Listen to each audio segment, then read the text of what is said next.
স্বামীকে বাঁচাতে স্ত্রী নিজের কিডনি দান করেন, পরবর্তীতে স্বামী সুস্থ হয়ে পরকীয়ায় জড়ায়, এক পর্যায়ে স্ত্রীকে মারধরও করে, পরকীয়া প্রেমিকার কাছে চলে যায়, এ ধরনের ঘটনার ইসলামী দৃষ্টিকোণ থেকে শাস্তি কি?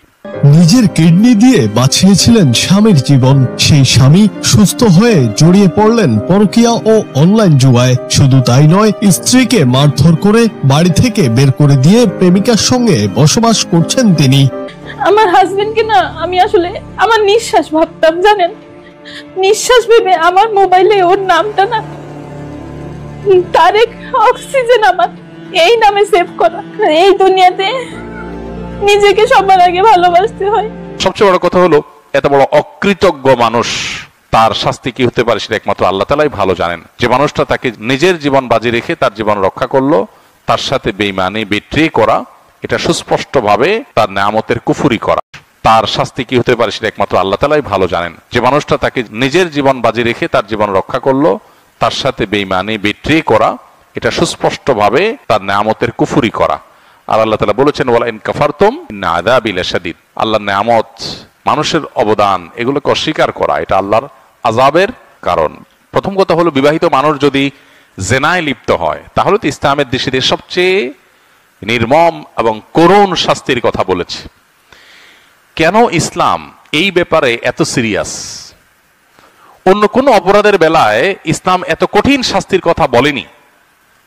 কোমর পর্যন্ত মাটিতে পুঁতে রেখে পাথরের আঘাতে তাকে মৃত্যুদণ্ড বাস্তবায়ন করা, অন্যান্য ক্ষেত্রে এত কঠিন ভাবে মৃত্যুদণ্ড বাস্তবায়ন করতে ইসলাম বলে না। এক্ষেত্রে কেন বলেছে?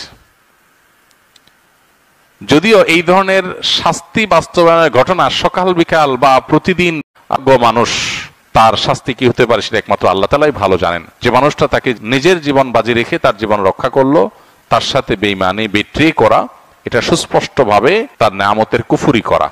আর আল্লাহ তাআলা বলেছেন, ওয়ালা ইন কাফারতুম ইন্না আযাবি লাশাদীদ। আল্লাহর নেয়ামত, মানুষের অবদান, এগুলোকে অস্বীকার করা এটা আল্লাহর আযাবের কারণ।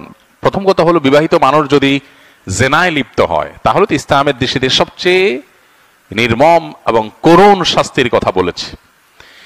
কেন ইসলাম এই ব্যাপারে এত সিরিয়াস? অন্য কোন অপরাধের বেলায় ইসলাম এত কঠিন শাস্তির কথা বলেনি।